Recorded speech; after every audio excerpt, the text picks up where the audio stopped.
Here we go.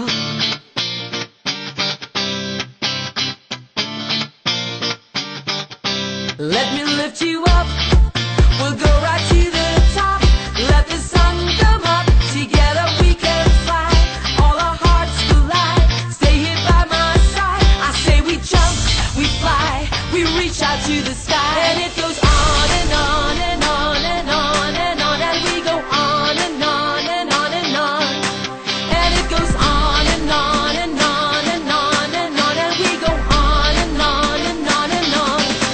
We're gonna fly high, be alive.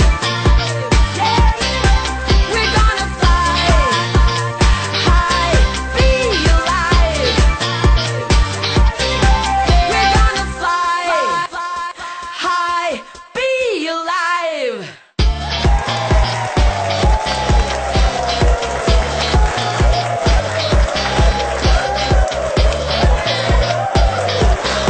Good morning, everybody! Kumusta po ang mga buto-buto ninyo ngayon? Ha? Ha? Ay, ka nagtatanong na mga buto-buto saan? Ano ba yan? Ay nako, ako okay yung aking mga buto. Oh, tignan mo. Alam mo, Ana, lalo na pag tumatanda na tayo, di ba? Nagkakaroon tayo ng mga sakit na arthritis, scoliosis, vascular necrosis. Ano sabi? Vascular ano? Hindi mo gets? Hindi ko gets eh. Well, pag-uusapan natin ngayon ang mga karamdaman na connected sa buto. Wow, alam mo Ana, mukhang tumatalino ka na ngayon dahil sa laminay.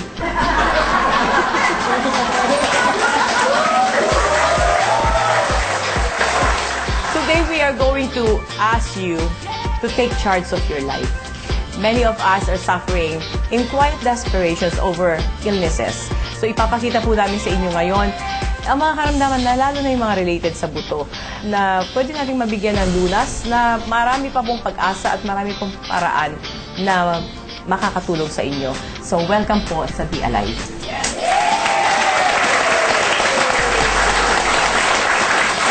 Panonoorin niyo po ang kwento ni Mang Lucrecio Noguera. Mahigit 6 na taon po siyang di nakakalakad. May vascular necrosis po siya. Ang sabi? Vascular ano? Vascular necrosis! Sige na nga! Roll Bitiago!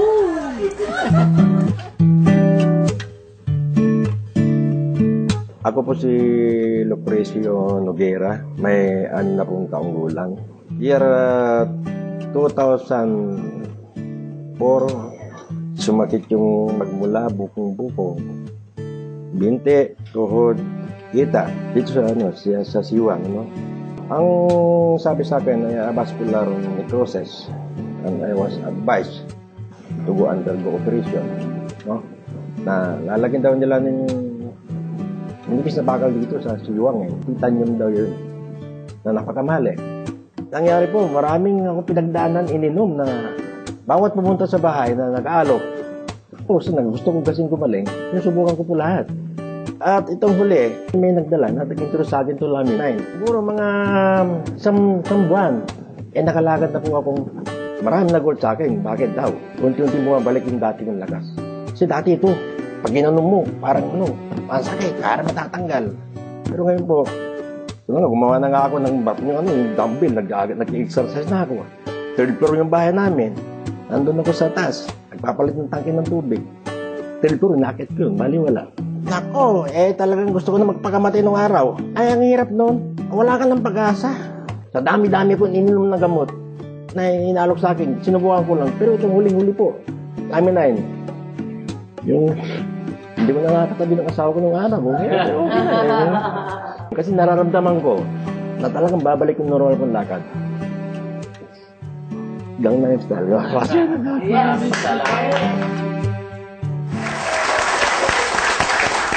When we come back, we will give you our doctors. Be Alive. We'll be right back.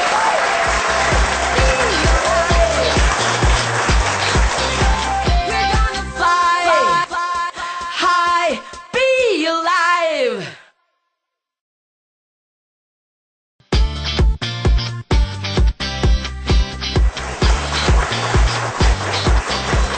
Welcome, doctors. We have Dr. Rhea Magalona again from Cotabato. We have Dr. Moss.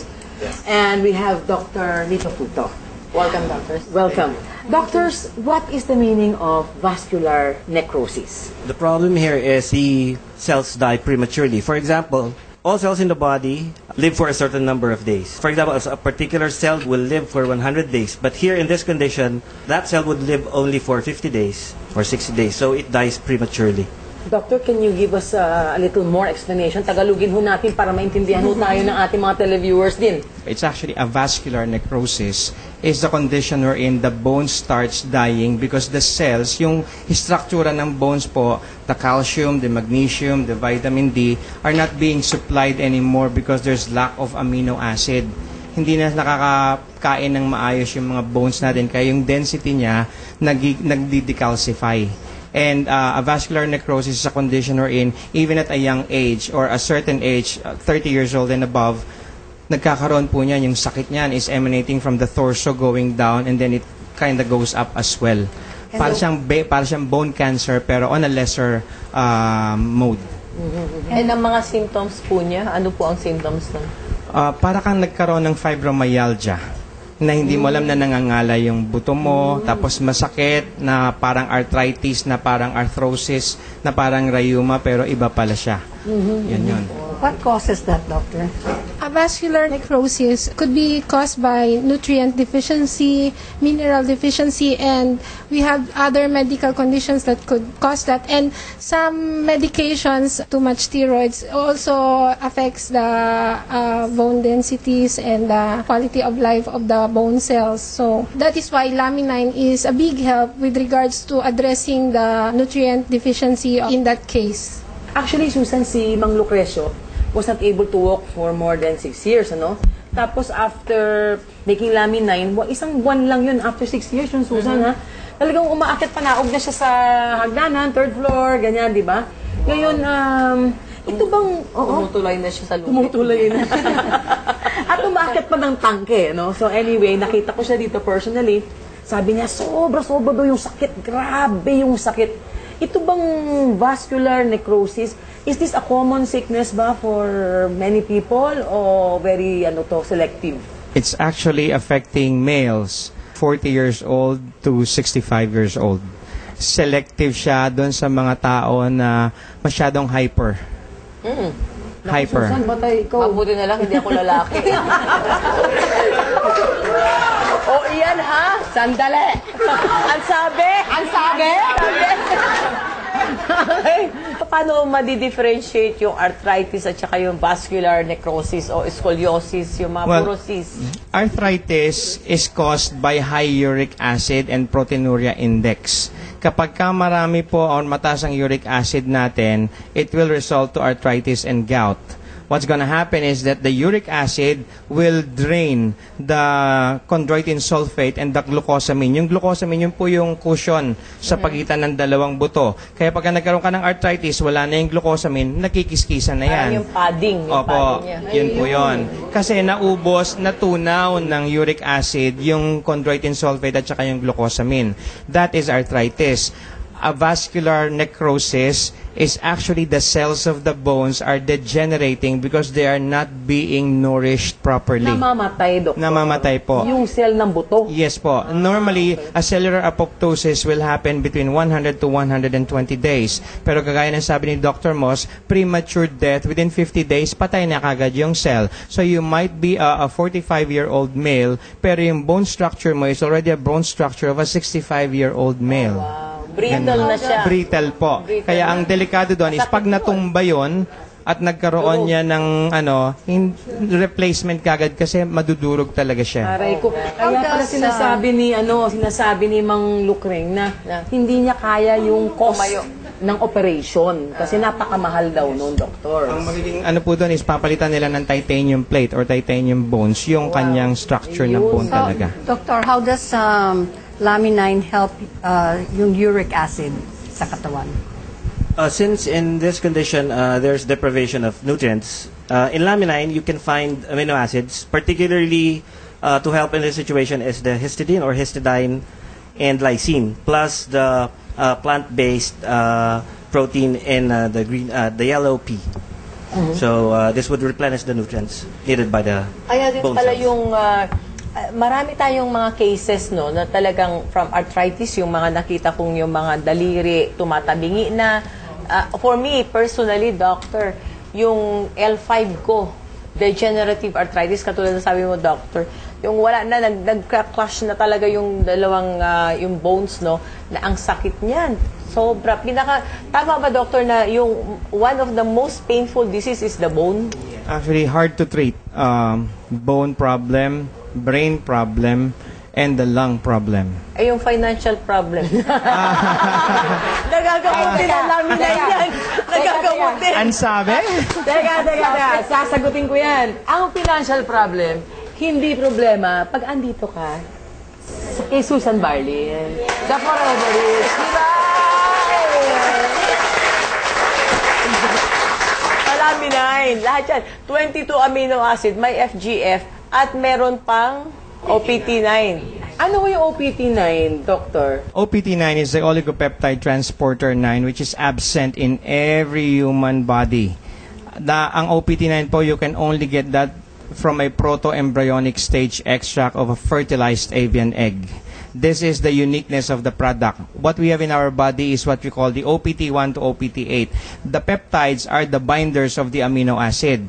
So, pag sinundo, let's say for example, yung arginine, kinain mo yan galing sa pinya. Yung OPT1 to OPT8, susunduin niya yung arginine, i-deliver sana sa puso. Kaya ako sinabing sana kung makakarating.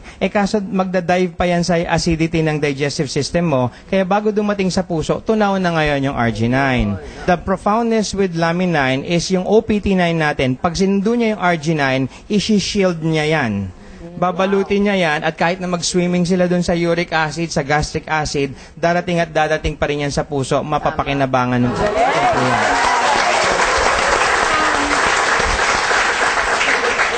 Just for the information of everyone, kasi di ba pag sinasabi nating arthritis, laging sinasabi sa atin, bawasan mo pagkain ng protina mo kasi ang kakalabasan niyan yung uric acid.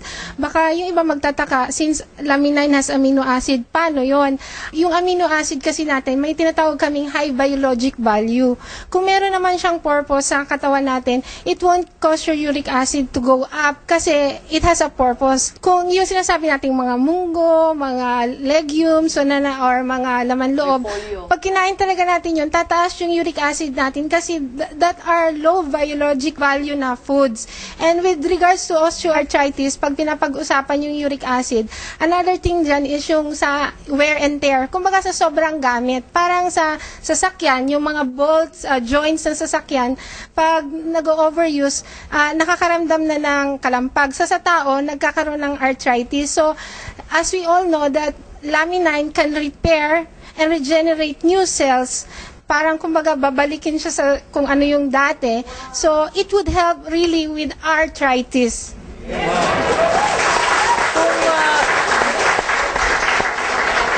Parang kung yung previous episode natin na yung kay Migs na nabuo mismo yung buto, lalo na siguro yung mga hindi pangkaraniwan yun. And tama po yung sabi niyo, doctor, na katulad sa protein, now it makes sense to me dahil yung mga nagdadialysis, bakit natutulungan? Meron tayo sa audience yata natin yung nagdadialysis siya, and then now maganda na yung I-feature natin yan, Susan, sa susunod. So ngayon, panoorin po natin ang VTR ni Bernadette de la Serna.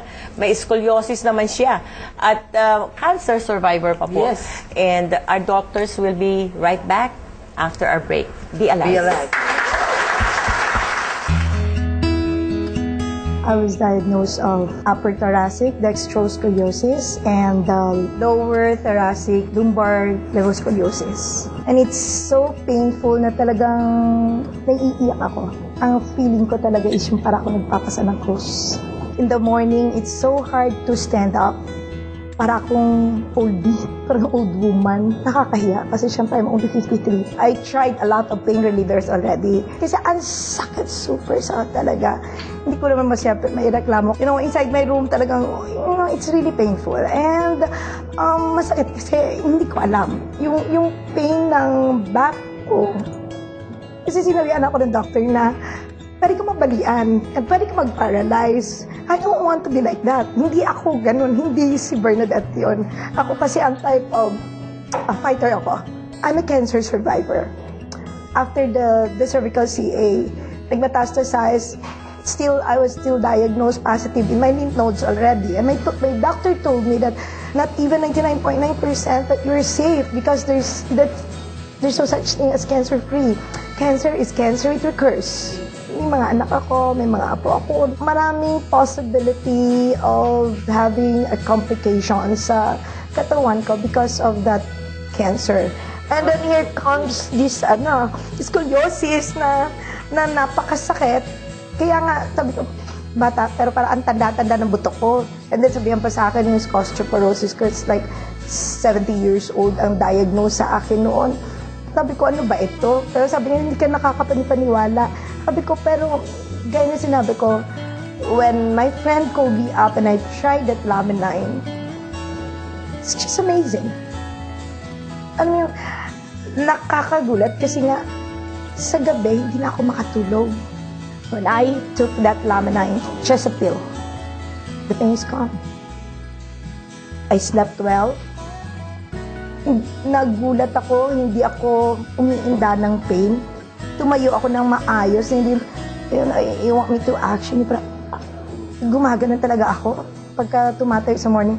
I cannot live without this because talagang mahirap talaga. Even I know the fact na wala talagang gamot ang scoliosis. At my age, hindi mo naman pwedeng sabihin mo, masistraighten yung spine mo, no? Of course not. But one thing amazing and one thing I love with this supplement, it's just a plain supplement or it's a special supplement, but it works more than a supplement. That's one thing I love with Laminine. We're gonna fly high, be alive.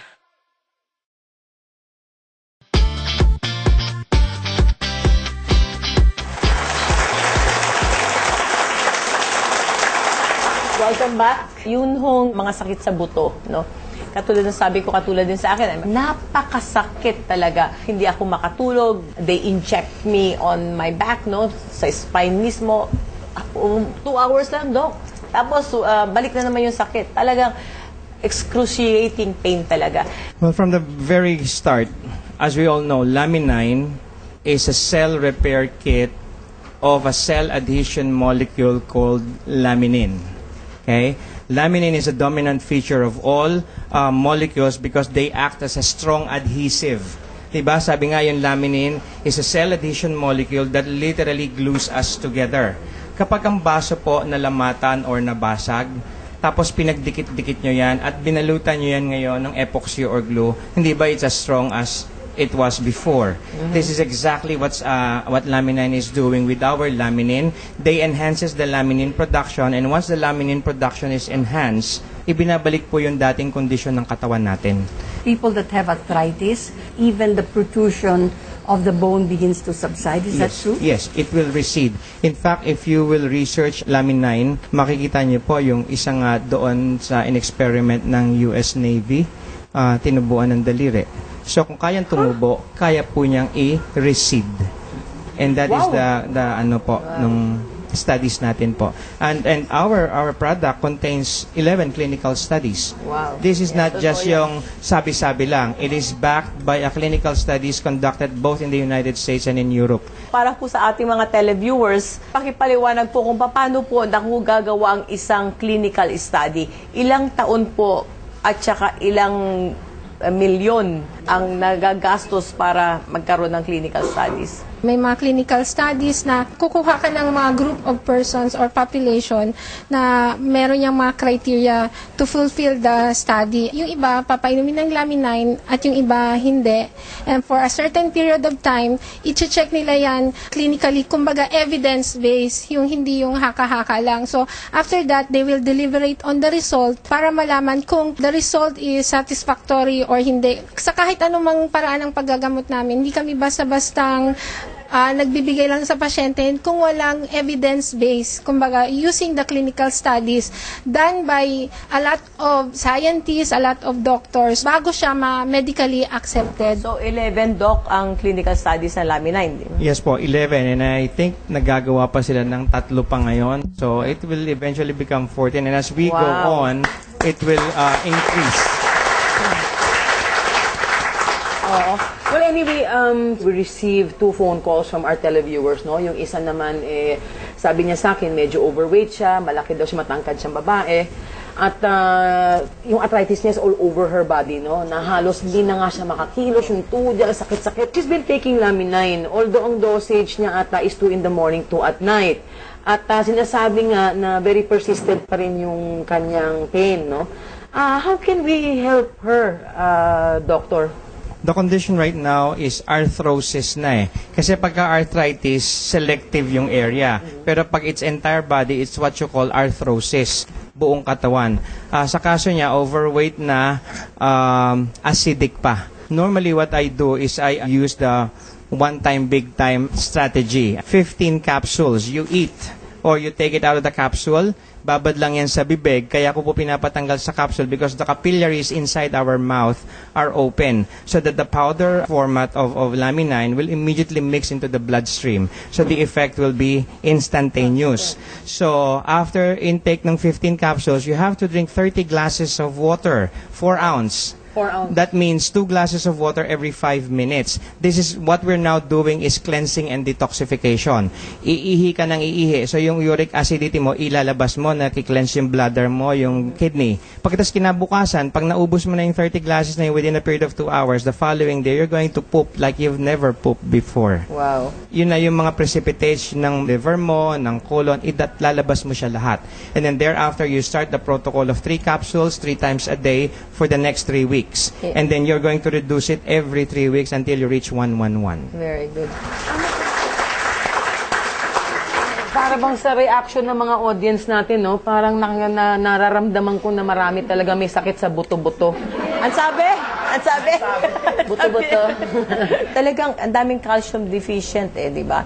So, and then marami rin na hindi nakakaintindi na pagka umiinom niya tayo ng calcium, kailangan may magnesium, di ba, doctor? Nag-uusap lang tayo kanina.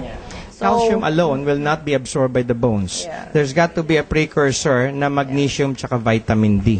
It's so sad, but why live in pain? We want you to be alive. How can you be alive if you are in pain? Diba? So, meron po tayong solusyon na pwede pong makatulong sa inyo na para ma-enjoy nyo po ang buhay nyo o ng mga mahal nyo sa buhay. Dr. Rhea, yung ating second DTR, no? Ang pinag-uusapan naman natin is scoliosis. Ngayon, she started taking Lamine, gawa ng cancer survivor siya. No? Natakot kasi siya na alam naman niya na ang cancer daw is never goes away. Her scoliosis has also been addressed. Maybe we can say something about yung scoliosis naman. Ang scoliosis kasi yung ating vertebral column, nagiging C-shape siya or naging S-shape.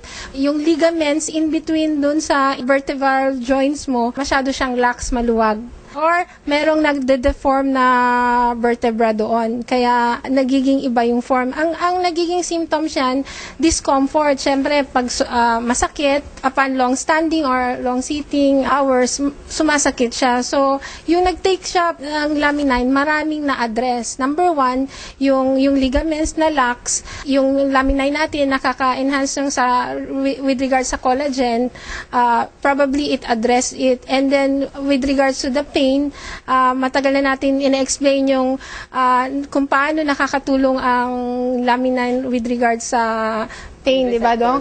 The number 1 cause din doon is that yung deficiency ng histidine at saka ng lysine. Yung dalawang amino acid na yon, pagka nag-severely or moderately abnormal, scolio ka or kuba ka. Doctors, would you say, no, that yung sakit ng buto, ito ba yung pinakamahirap na klaseng sakit na gamutin? Yes, yung magkasakit ka lang ng ngipin, di ba? Ang sakit na. hindi mo na matiis. So, anong reason kung bakit siya yung pinakamasakit sa lahat? Mas masakit pa ba sa cancer yun, Dr. Rhea? Bone cancer is one of the most painful cancer. Kung papapiliin ka lang naman ng cancer, never choose bone cancer kasi you will die in pain, lalo na pag walang ginagawa sa iyo. Personally, I know somebody na may bone cancer siya. Her family gave her Laminine just to address the pain kasi when you're in pain, a little improvement with the tolerance mo sa pain is a big step. Kaya pag gano'n na yung situation mo, walang mawawala sa'yo mag-take ka ng Laminine. Kasi kung hindi ka nga nakakatulog sa sobrang sakit, bigyan ka lang ng masarap na tulog dahil nawala yung sakit, malaking diferensya po yun sa health natin. To describe po yung pain ng bone cancer, isipin nyo na masakit yung ipin mo times 10. Ganon kasakit po yung bone cancer. So anyway, napakalaking bagay talaga ng nagagawa ng Laminine, napatunayan na ng maraming tao, no? So ang sakit po sa buto ay sadyang napakahirap bigyan ng lunas. And our show does not offer medical advice. We are simply offering you an alternative way to managing your ailments through natural healthcare. Sana po sa pamamagitan po ng TV show namin at yung mga kwentong narinig nyo ngayon, you can find hope even in the most difficult circumstances in your life. All right, be alive. We'll be right back.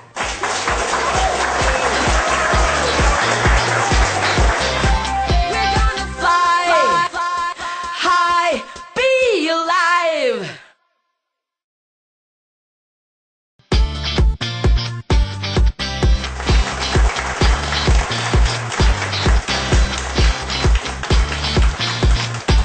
Thank you po for another informative Fly High episode. And we'll see you again next week.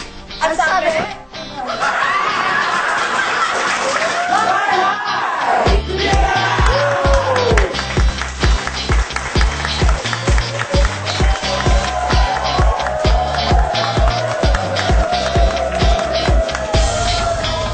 Be Alive would like to thank the following: